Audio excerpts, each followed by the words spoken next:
ALGS LAN event just literally right around the corner. We are diving into some organizations that are last minute calling their rosters, and some of which a big team and organization you guys all know. I don't know if you still love, but the roster is quite concerning considering they did not sign every player in the roster. What is going on? Let's dive in and talk about Apex Legends esports news.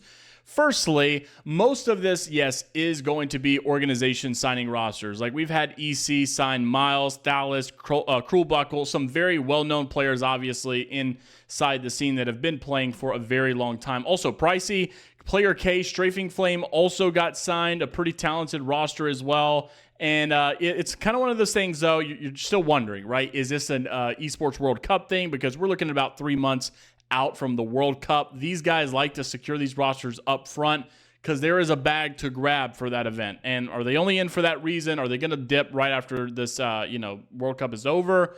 Obviously, time will tell. Also, you had another roster get signed, and this was Blinkser, Fun FPS, and Jelly with Cap as the head coach. I love Cap, obviously, rooting for this roster almost just because of that. These guys have got a lot of passion, and they have been a Pro League qualifier, Challenger Circuit, up-and-comer team for a while. Besides Fun, obviously, he's been Pro League superstar. But a lot of these guys are up-and-coming, have been new or, on the brink of, like, this top level of success. Cap obviously grinded his way last year to a Pro League spot, obviously known for kind of like pioneering this Rampart meta a while back. But I'm really excited to see how some of these new guys are no longer new. Like, we just got to get past it at some point. Like, these guys are just solidified pro players, and they're past where they were a year ago, where they were working their way through Pro League qualifiers and all that stuff. So I'm excited to see how these new up-and-comers do when they're merging rosters with veterans like Fun FPS. So we'll see, obviously, how they're able to maintain their spot here at LAN and see if they get some good results. Then we get some weird news. TSM comes out and they said the black and white was never gone. Huss them up. Obviously, this is, Duplex's team here, and they basically said, we're proud to introduce you to the next generation of TSM Apex. This is Duplex and Gent. They will don the black and white, competing in ALGS Year 5 alongside Skittle Cakes. So many people are obviously asking the question, why is Skittle Cakes not being signed here with TSM? It makes zero sense. Apparently, according to a lot of comments, he decided to not sign with the team last minute, but they didn't want to make Dupe find a new third along with Gent. So kind of weird, but he's still playing with them. But everybody was asking the question, why no Skittle sign as well? Some also pointed to the fact, well, maybe it's because this isn't a long-term thing. Skittle may want to retire soon, may want to move on to some other things. No point in signing for a short period of time. Also, the idea being thrown out there that the money was probably not good. A lot of people have been saying that Apex salaries have went down tremendously, obviously, after ALGS Year 5 was over, being that the partnership program was gone. That's why some of these organizations didn't come back, like SSG. Maybe that's why. Maybe he decided, maybe he's got a good background. Maybe he didn't need the money. Maybe he would rather see Gent and Dupe get his portion of it and split it. I don't know. But obviously there has been a lot of, concern as to why Skittle was not, signed to the org that he's playing with and playing under. So I don't know. Crazy stuff, obviously.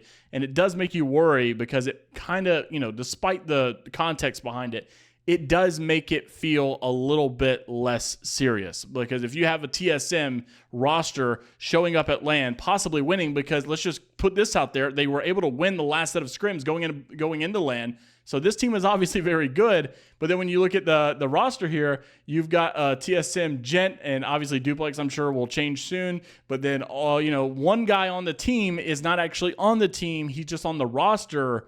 It just doesn't sit right. It just feels so weird. If you haven't seen it already, some of the broadcast talent also got announced. Like B-Stream is confirmed to be signed here for Year 5 of ALGS and not going anywhere. And then we also got the broadcast talent as well. Obviously, no surprise here. Some of your guys that have been here for a pretty long time. Now, one update here is that Nyx actually came out to say that was her final post here on the Play Apex Esports Twitter. So the person that's been running the Esports Twitter account has now been eliminated as well, saying that role, or my role at Respawn, has been eliminated. Nearly 4 years, 8,000 tweets, countless memories later. I'm so proud of what we built for ALGS, but obviously looks like this is going to be changing a bit. I'm not sure what's going to happen with the Twitter, But, there's been a lot of cuts and stuff everywhere, not just between, esport orgs, but also obviously devs, people running their esport itself. We've heard, once again, the Sweet Dreams stuff talking about maybe ALGS itself might be looking at a pretty big change next year. Also, if you guys have not seen this, of course, the schedule going into the LAN event. Thursday, May 1st is when all of this action kicks off in New Orleans at 11 a.m. Eastern time. These are your matches. There are so many teams obviously playing in this. So you've got winners round 1, group 1, winners round 1, group 2, winners round 1, group 3, and winners round 1, group 4, group 5, group 6, group 7, and group 8. So that's so many teams.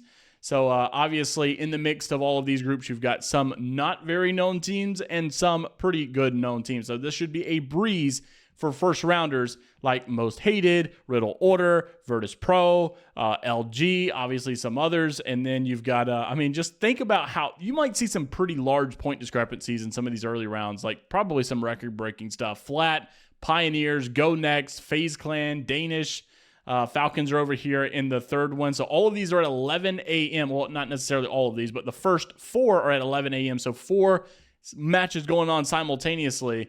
That means obviously a lot of streams to keep up with as well. And then at 3:15, we're going to do another 4 winners bracket round 1. And then obviously they'll kick into winners bracket round 2. And it'll be a little bit easier to keep up with later on because you'll get away from the side stages. Like right now, you got 4 matches running at once. So you got side stages, you got the main stage, who's going to be on the main stage at what time. All of those moving pieces going on, and then obviously throughout the tournament, it will consolidate into one main stage event that you can, keep up with. But when you look through all of this, you just got to know there's going to be some upsets. There's going to be, you go back to BLGS times, and there were some really good pro teams that were getting early, day 1, day 2, whatever. You may see some pretty big pro teams from North America, EMEA, wherever, and actually watch them get upset. You may see a team that no one's ever heard of, or maybe, everybody's kind of heard of someone. If you're somewhat decent enough to do good at LAN, you've probably been heard of. But you might see some teams that are not necessarily even up in the top PSQ conversation that just maybe show up today and maybe, qualify, not go to the finals or anything, but maybe they qualify to knock a team out.